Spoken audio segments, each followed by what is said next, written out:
Hello everyone, welcome to my channel. Please subscribe and keep watching more details. 90-day fiancé. Out of 90 weddings, these 5 wedding day twists were pure chaos, and I loved it.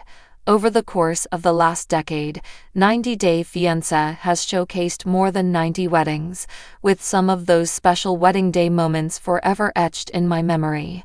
Recently, Sarper Govan and Shekinah Garner reached a major milestone by exchanging views, marking the 90th wedding to be featured on the show. Due to their disagreements over a prenuptial agreement, I was convinced they would split up, but to my surprise, they defied the odds and tied the knot. Fast forward to June 2025, Sarper and Shekinah are happily married, with a bright future ahead of them. Just as Sarper and Shekinah have a strong relationship, I have also seen 90-Day Fiancé feature other successful marriages that have lasted. One example is David Toborowski and Annie Suwan, who got married in November 2017 and are still going strong. They recently had their first child, Minthira, and have managed to make things work despite their massive age gap. Jenny Slaton and Sumit Singh also surprised many 90-Day Fiancé viewers, including me, by getting married despite facing many challenges. They were able to overcome a 30-year age difference and major cultural differences to make their relationship work. I've watched 90 weddings featured on 90-Day Fiancé, and a few wedding day moments still stand out to me. One of those moments was Armando Rubio and Kenny Niedermeyer's wedding, which had the sweetest plot twist. Despite facing numerous hurdles and delays on their journey, their strong compatibility made me certain that they would eventually get married. I also assumed that most of Armando's family members would be present at the wedding, except for his emotionally distant father. However, to everyone's surprise, Armando's father showed up dressed for the occasion, proving that he truly cared for his son. They didn't get married in 90-Day Fiancé Season 7, so I was curious to see if they would have a different outcome in Season 8.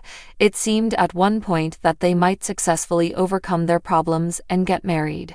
However, the unexpected turn of events happened when Mike canceled the wedding just hours before the ceremony. Natalie was on the verge of leaving the US when she reconciled with him, ultimately marrying him in the season finale. I thoroughly enjoyed watching Angela and Michael's journey during the early seasons. Their entertaining arguments never failed to bring a chuckle, making me eagerly anticipate their wedding day. Angela's boisterous personality perfectly complemented Michael's more laid-back demeanor, with her dominant role in the relationship always standing out and providing endless laughs for viewers like me. One moment that particularly stood out is when Angela humorously questioned the idea of obeying her husband during her wedding vows, leaving the pastor and the audience in stitches. When the pastor asked Angela to repeat the lines, "to love, honor, and obey," she nonchalantly responded, "Obey what? Obey who?"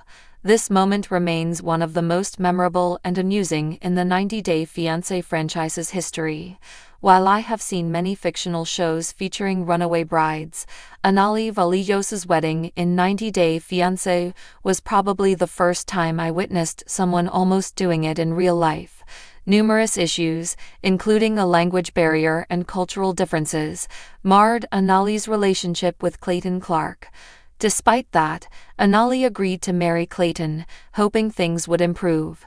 To my surprise, just before the wedding, Anali experienced a last-minute existential crisis.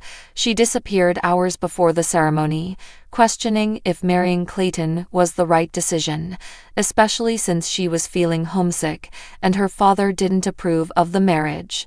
The 90th wedding on 90-Day Fiancé was full of drama.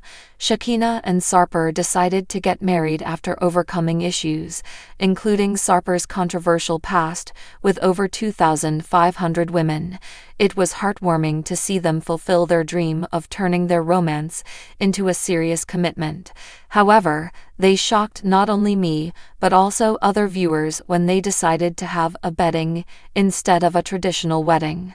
Unfortunately, Shekinah's perfect vision for their wedding ceremony was shattered when the hotel room she had booked fell short of expectations. She said, "I just don't like it."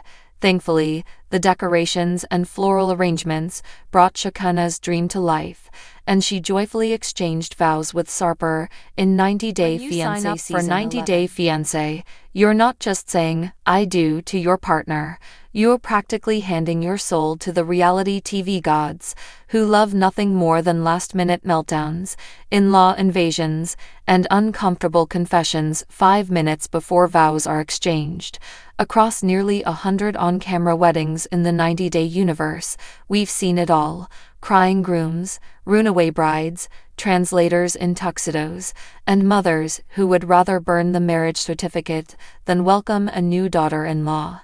But among the beautiful, the bizarre, and the downright baffling, 5 wedding day twists stand above the rest. These chaotic moments made us gasp, clutch our throw pillows, and scream, "Wogate," at our TVs, and honestly, isn't that what we came for? 1. The translator turned best man, Paul and Karine. Season 1 of For the 90 Days gave us a bizarre fairy tale with subtitles and machetes. Paul and Karine were doomed from the moment he had to ask a translator app to propose. Their love story, if you can call it that, was like watching a telenovela written by someone who just discovered Google Translate and horror movies. But their wedding day in Brazil, that was reality TV perfection. Karine's family didn't speak English. Paul didn't speak Portuguese. So who stepped in to save the ceremony? The translator. Not only did he handle the vows, he practically coordinated the wedding. By the end of it, he was walking around with more authority than the officiant.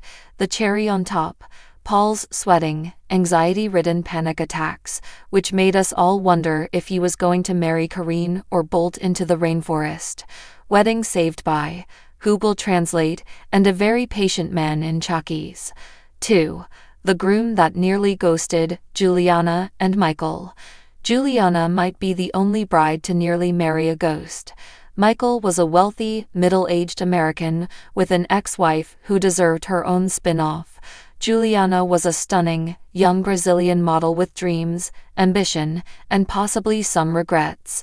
Everything seemed set for a classy, if slightly uncomfortable wedding. But then, Michael disappeared. Hours before the ceremony, Michael's absence sparked panic. The caterers were setting up, the guests were arriving, and the groom, missing. Rumors swirled. Was he having second thoughts? Cold feet? A Botox emergency? He eventually showed, flushed, sweaty, and weirdly calm, but only after Juliana looked seconds away from hopping on a plane back to Sao Paulo. The real twist: his ex-wife officiated the ceremony with more grace and professionalism than any reality show deserves. If your ex-wife is marrying you to your new model fiancé, you either have unmatched diplomacy or a very detailed prenup. The cultural clash heard round the altar, Mohammed and Danielle. The train wreck that made 90 Day Fiancé infamous.